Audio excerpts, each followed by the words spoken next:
On October 1st, 1960, a new dawn broke over our land. The scent of 1,000 flowers seemed to mingle with the morning air in Lagos. The green and white flag was raised high, and Nigeria took a rightful place as a free and sovereign nation, the largest black nation on earth to emerge from colonial rule. But this freedom did not come overnight. It was not a gift easily granted. It was the fruit of courage, sacrifice, and a burning desire for self-determination that has shimmered in the heart of a people for decades. For over half a century, Nigeria lived under the long shadow of colonial rule, a vast and diverse land, knit together by force, governed by decree. Decisions about our collective future were made in distant lands, in the halls of London, while our people longed to govern themselves. It was an era of profound paradox. Infrastructure was built, yet, but primarily to serve the extraction of wealth. Tin cocoa, groundnut, and timber sent back across the sea. Our diverse systems of government, perfected over centuries, were replaced by indirect rule, often pitting community against community to maintain control. The very idea of Nigeria became the territory, not the people. But suppression can never extinguish the flame of the human spirit. The struggle for independence grew quietly at first, from the voices of ordinary men and women. There were farmers toiling in the fields, traders in the bustling markets of Kano and Onitsha, students in newly established colleges, and workers in the mines and ports. They all shared one conviction, that freedom was their birthright, and that Nigeria must be governed by Nigerians. The first acts of resistance were acts of quiet defiance. In the 1920s, the Lagos market women protested taxes that would have crippled their livelihood. Decades later, the Aba Women's War of 1929 saw thousands of women rise up, demonstrating a formidable and organized opposition to colonial imposition. An early, crucial sign that the people would not be passive.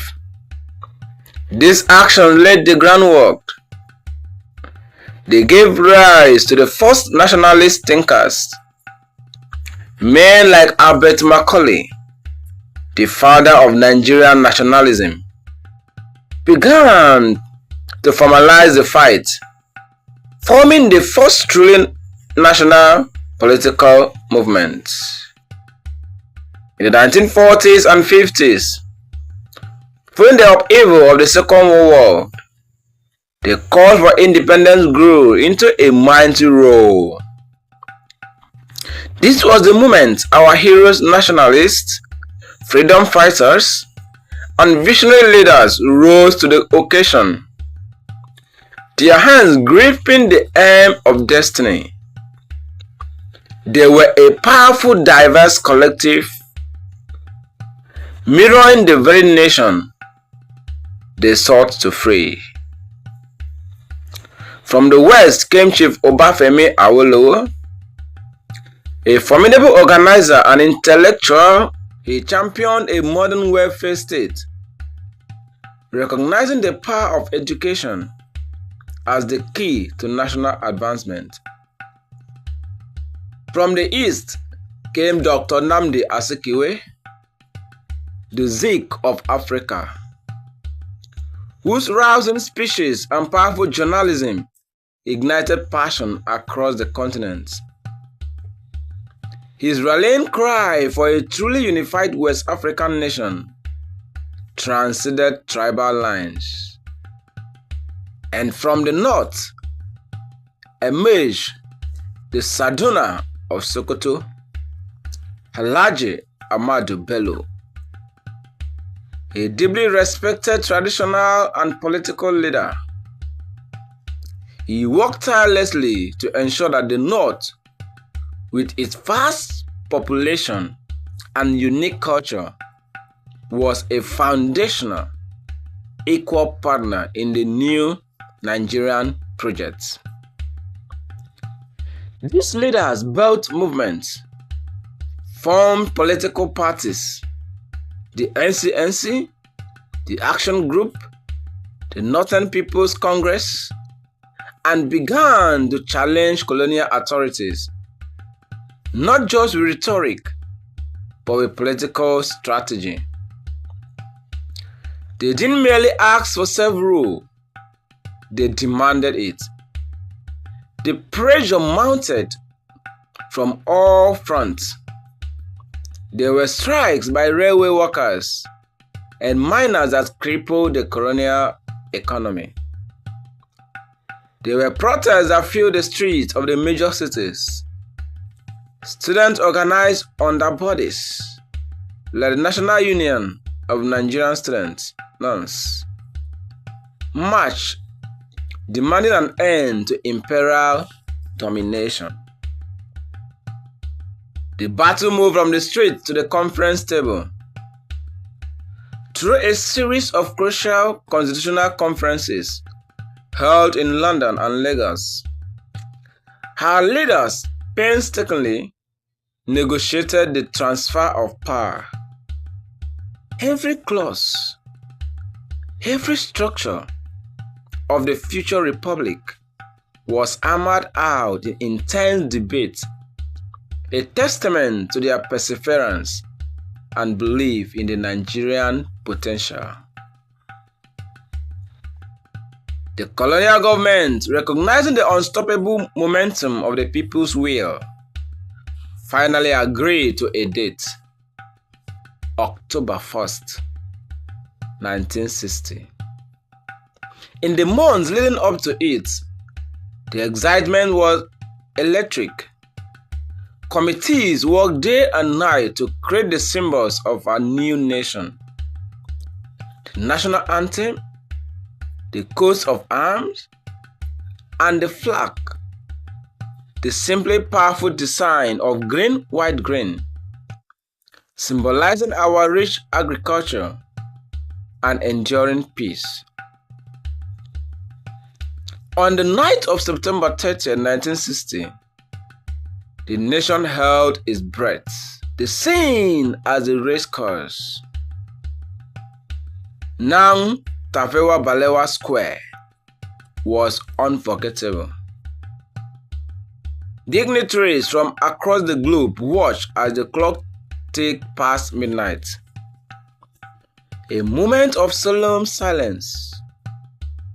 And then, the ultimate symbol of colonial rule, the Union Jack was lowered for the last time.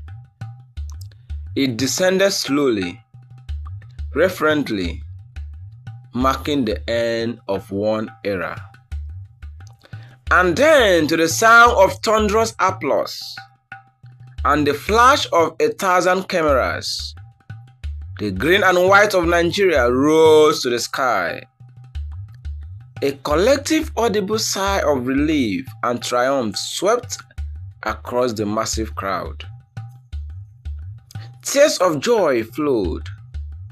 Songs of freedom, of which our own independence anthem was the loudest, filled the air. The shouts of freedom, and one Nigeria echoed across the length and breadth of the land. The handover was sealed with Princess Alexandra of Kent, presented the constitutional instruments to Alhaji Sir Abubakar Tafawa Balewa, our first Prime Minister. His words that day captured the moment. This is a wonderful day. And it is all the more wonderful because we have remained friends. A nation long dreamt of had been born. 65 years later, we remain Africa's giants. We are a nation forged in the crucible of challenge, yet rich in culture, blessed with resources, and strengthened immeasurably by our incredible diversity. We are a land of over 250 ethnic groups, speaking hundreds of languages, practicing major world religions side by side, all under one flag.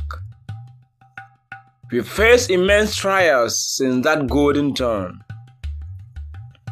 Political instability, civil war, and economic challenges. But the spirit that achieved independence, the spirit of resilience, innovation, and faith has never been broken. Our scientists, actors, writers, musicians, and entrepreneurs continue to leave an indelible mark on the world. From the global dominance of our Nollywood film industry to the sound of Afrobeats conquering charts worldwide, to the ingenuity of our tech founders, the Nigerian spirit is one of perpetual motion and creation. But independence is more than a date in history. It is more than a holiday. It is a sacred reminder of the price of freedom, a debt paid by our pioneers who sacrificed their comfort, their safety, and sometimes their very lives for us. And it is a profound call for us as Nigerians to rise above current challenges, to embrace the strength found only in unity, and to work with renewed vigor for the continued greatness of our beloved country. As we wave the green and white today, from the Delta Creeks to the Rocky Plateaus, let us recommit to the vision of those who fight for this moment.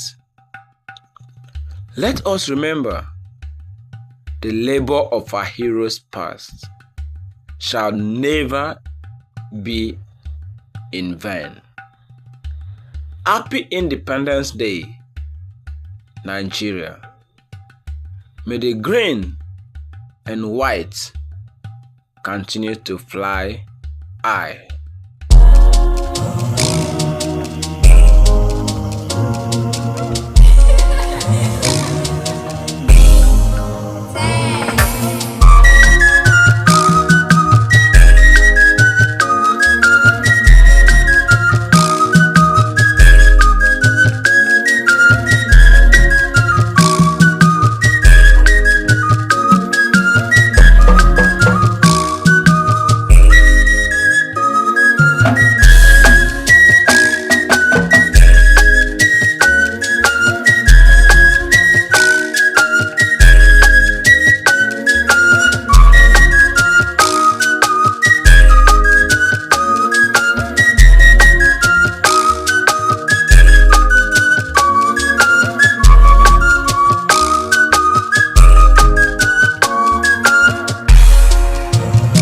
Ogunawai Ikega Ese na ma bale bulawo Mata bulawo bulilo Alilo ni na bale tu wata Ekene lo zuwe